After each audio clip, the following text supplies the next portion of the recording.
कोई के घरवा में मजा करता रे बहरवा में। ए सखी हमरा के कोई के घरवा में मजा करता रे बहरवा में। मुहे लगस ननदो ना बुझावा तारे हो। मुहे लगस ननदो ना बुझावा तारे हो। दुख बुझेली नाही सासू, दुख बुझेली नाही सासू ओहो सतावा तारे हो। दुख बुझेली नाही सासू ओहो सतावा तारे हो।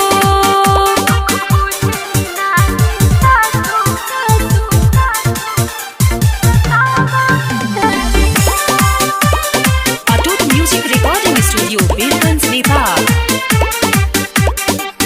घर भर के काम सारा करिला के ले हो।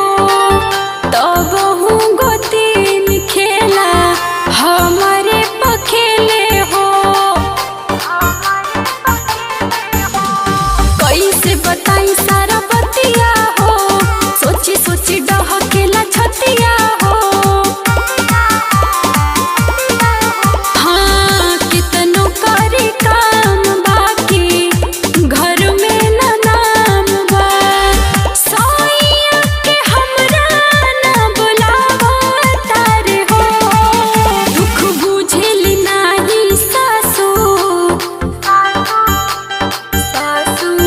दुख बुझेली नाही सासू ओहो सतावा तारे हो।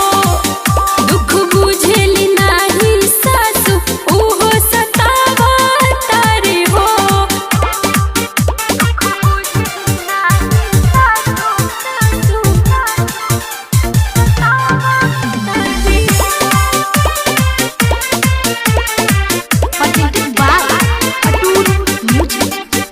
चुपचाप रहिला बोली बात सही के। हार गइल बानी हम तो उनका से कही के। मोरा एको गो न सुनिली बतिया हो। बहस नहीं से सखी दिनो रतिया हो।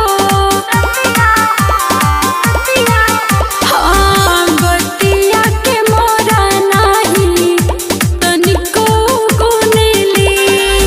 जान भी विशाल के मुआवा तारे हो। दुख बुझेली नाही सासू, दुख बुझेली नाही सासू ओहो सतावा तारे हो।